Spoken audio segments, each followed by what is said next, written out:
I always thought about harming myself. I'm shy. I struggled with making friends. I never thought I could do anything. I have extremely low self esteem. Lately, I've been eating my pain away. Just throw it back up. I've been struggling to lose weight. Somebody said I don't fit in just because I wear my hair the way I like it. 1 out of 5 American girls suffer from mental health problems. Don't be that girl. Talk to someone. Those thoughts I had are long gone, for I have a future I need to get to. In order to get better, I had to do better. I learned how to make friends. I believe in myself. That's when everyone else did, I set an example. Instead of me eating everything, I started watching my calories. The weight is falling off. I wanted to change my hair, but I decided it was for me. It's for me. A PSA from the Curvy Girl Project.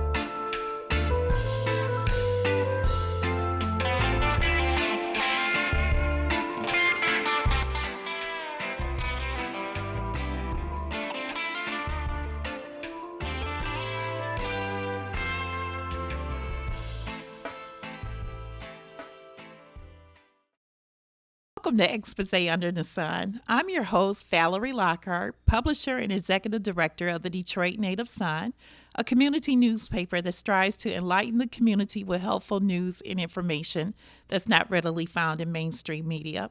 And I am so happy to be back as your host after a 4 year long leave. So I'm glad to be back. And in the studio with me today is Alexis Dericio, who is the founder of the Motown Women's Veterans Association. And we're going to talk to her in just a little bit. But I'm going to give you some breaking news. November 14th, 15th, and 16th of 2025, Detroit will host its first rodeo at the Huntington Place, formerly Cobo Hall. And is welcome to all ethnic groups, but it's a historic event because it's the first time that a rodeo is actually going to be held in downtown Detroit. So we're excited and we want everyone to look out for more information on the rodeo and to appear. And on the first day, on November the 14th at 10 o'clock, we're going to have a youth day, which is specially designed for the kids in the city of Detroit and, well, throughout metropolitan Detroit to attend. So there'll be some special treats. They'll be able to meet some of the cowboys and see the bulls up close, see all the sights, sounds, and scents of an actual rodeo right here in our own backyard. Again, that's November 14th, 15th, and 16th in the Huntington Place, and the admission is $50 per person. And the Detroit Native Sun is proud to announce that we will be celebrating our 20th year anniversary in October of 2025 as well. It's going to be at the Detroit Yacht Club, and more information on that will be available soon. But first, we want to welcome our guests to the show, Alexis Dericio from the Motown Women's Veterans. Thank you for appearing. Thank you. I'm glad to be here. And tell us a little bit about yourself and your background with the military. Well, I spent 6 years in the U.S. Army, and since I've departed from the military, I've worked at the VA, which I recently just retired. Still giving back to our sister soldiers and men in the service. Okay. And what was your job? What type of work did you do while you were in the military? My MOS, what we call our job titles, is a 75 Charlie, which was personnel management. So it's almost like I went full circle, doing management in the military and also doing it, working at the VA. Okay. Were you shipped overseas? Did you experience any type of combat duties? Truly, I was blessed. I went into the military during peacetime, but I did spend 3 years in Germany, and that was a good experience for me because I was able to visit other countries. We went to Paris and Amsterdam and things of that nature. But yeah, thank God. I mean, what a blessing. And for those who wasn't able to serve during peacetime. I salute you. Okay. And what was your experience like? What type of challenges did you have being a woman in the military? Oh, Valerie, the era that I went in, not to tell my age, but women were really just coming into the military, and to be honest with you, they wasn't prepared for us. We didn't have any accommodations for the female veterans, and we got a lot of kickback.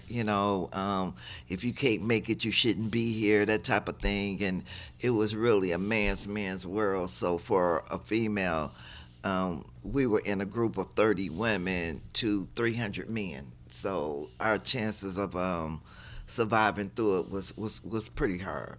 Okay. And Tyler Perry just put out a movie regarding the women veterans, women in the military. Was it 6333? 688. 688. Did you see that as well? Oh my God, yes. We were. I got a chance to view the movie with the WAC organization. They provided, dinner and everything for our women veterans, and I'm telling you, I was so glad that I watched that movie in a group setting because it has so many trigger points for the women veterans, and then there was a lot of racial incidents within the movie, and it just kind of had your emotions going up and down. So to be able to share that in a community of other women veterans was a good thing. And I have to commend Tyler Perry. They did a wonderful job depicting what was going on back in the 1940s. So it was realistic. Some of the experiences that they showed in the movie, did you experience it during your term in the military as well? Exactly, and that was the thing that really was amazing to me for this movie to have come out back in 1945. Not for the movie to come out, don't get me wrong, but I mean the area, the time from the 1940s, and here we are in 2025. And there's not much difference how you being treated racially, or how you just being treated less than because they feel like we're not capable of doing the job as our male veterans. Okay. Did you have to go through the same type of training that the males went through when you were in the military? Oh, exactly. I mean, there was no separate training just because you're a female opposed to the males. I mean, they had to climb poles, we had to climb poles. We had to go through the gas chamber, we had to go through the gas chamber. So there was no separate anything in the military. It's just that you have to have a certain mindset in order to survive through the military. And they used to always have this saying that only the strong will survive. And in the beginning, I'm thinking they meant strong far as strength. Right. When no, it was really strong far as mentally because of what they take you through and how they train you to become a woman of combat, a man of combat, to the point where when can you turn it off? Once you discharge from the military, you trained us to basically be ready for war at any time. And so that's one of the things a lot of our military service men and women are going through, that transition to turn off this military combat person to a civilian person.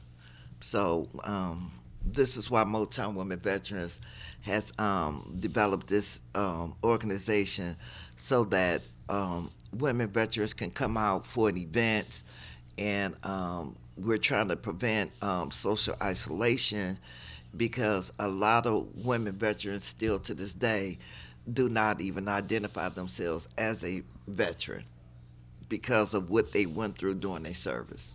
Okay, so are mental health services provided to you once you are released from your duties in the military?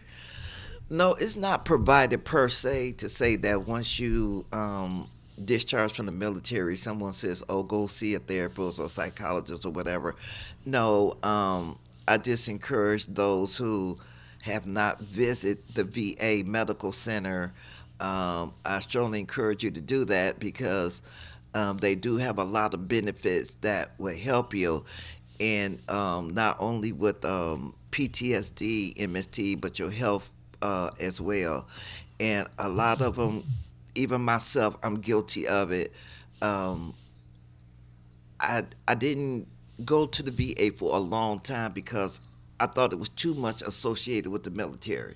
And you're trying to get away from the military, Right. and then here's the VA that's almost structured like the military. But they're definitely two separate entities. So are women given the same benefits that the male veterans receive? Do you get the same benefits that they receive once you finish your military service? I would have to say, Valerie, on that when it comes to benefits, that is slow in giving to women, whereas the male veterans, some of them will come out of the military already with their disability compensation and things of this nature, whereas the female veteran has to struggle a little bit longer to get it. And one of our main problems right now, and this is an issue that's across the nation, is that our women veterans do not have proper housing, shelters, as you will, whereas a male veteran that's homeless within an hour, maybe 2 hours, he's assigned to a bed or a shelter somewhere for the night. Whereas our female veterans, it's not as easy because there's not a lot of shelters for the women veterans.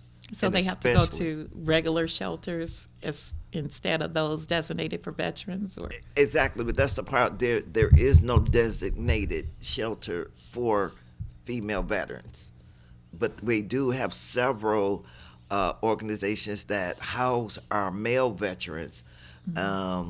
MBF, they house our male veterans. Pequot Square, Volunteers of America.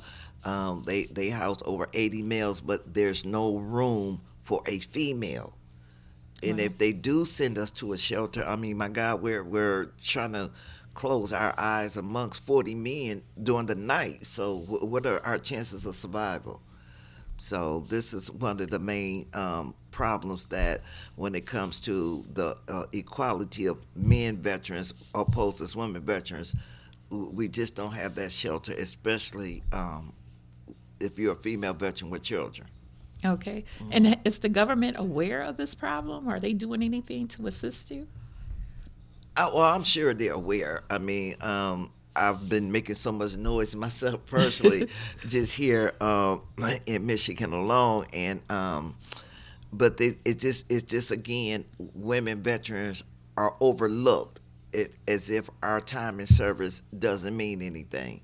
So they're slowly but surely coming around with better health benefits for us, and but this housing is a big issue, big issue.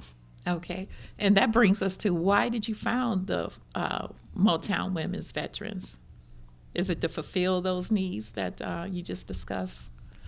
Well, I started Motown Women Veterans back in 2019. And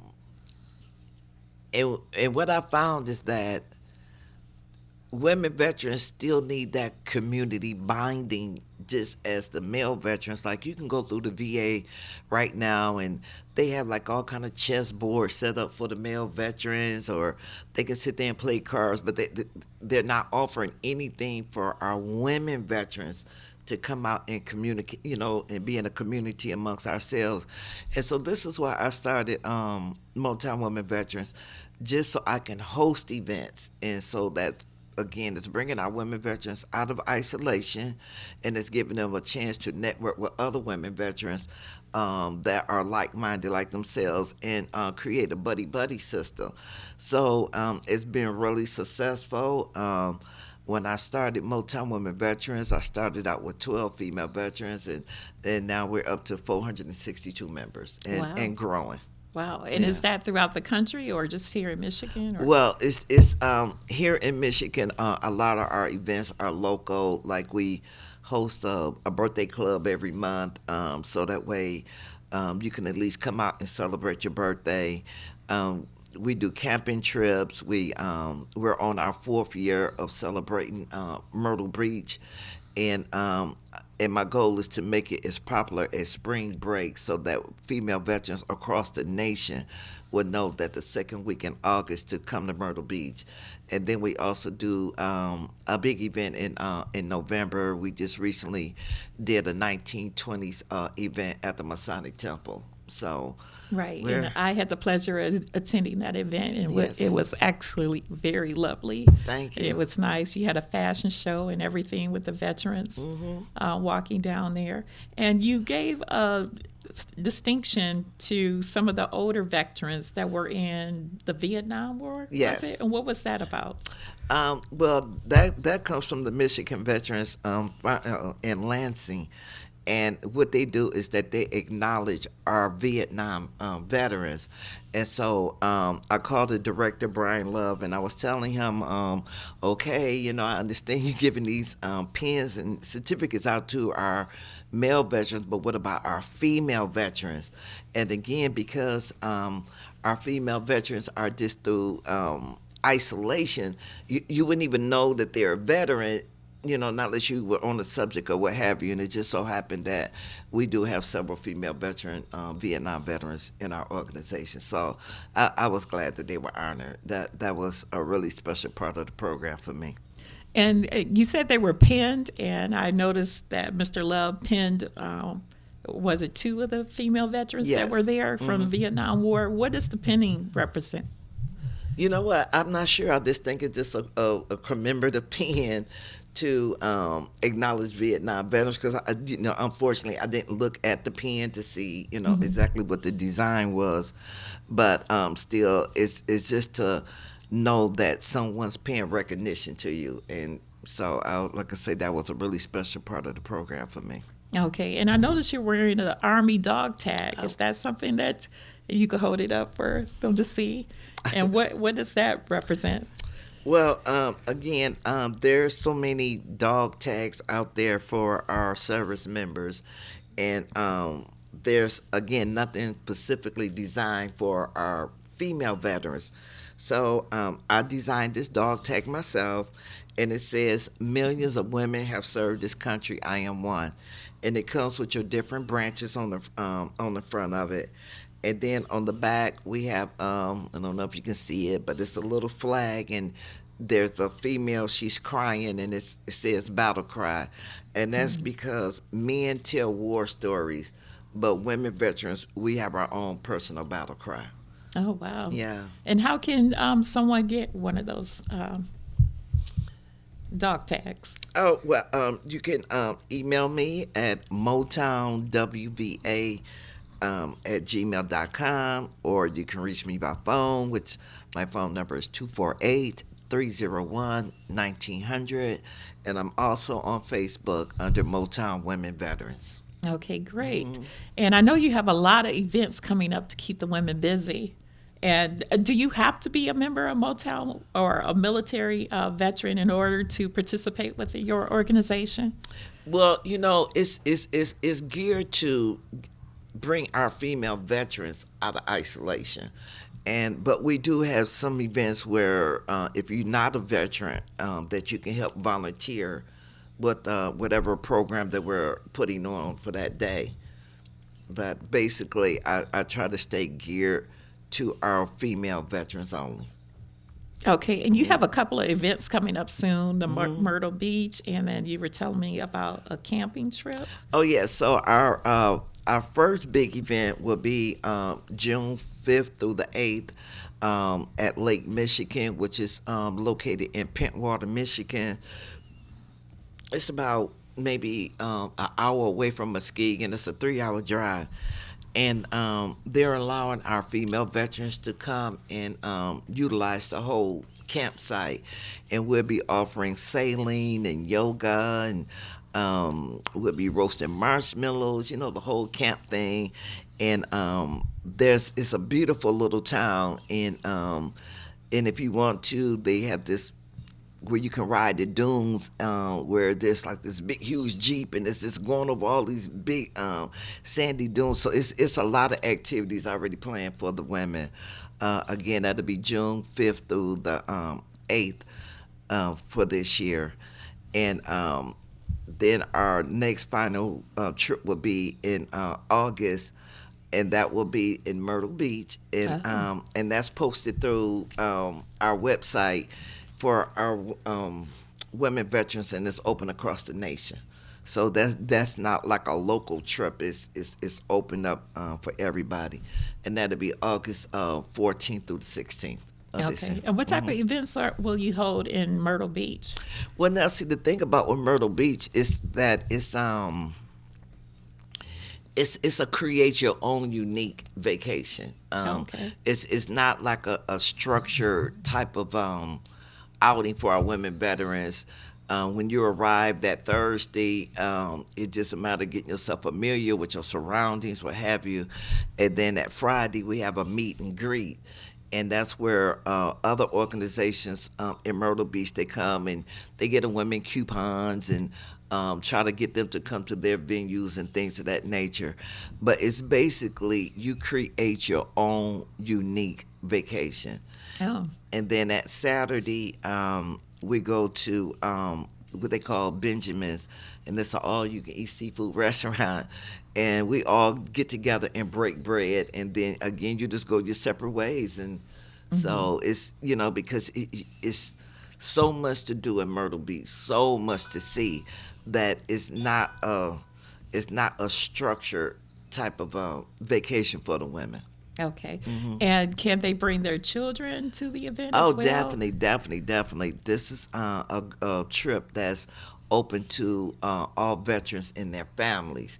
And it's not so much as geared to female veterans. It could be any veteran in their family, because our children suffer a lot through our veterans, because with our PTSD, our depression, things of this nature. So sometimes our children is not understanding what's going on.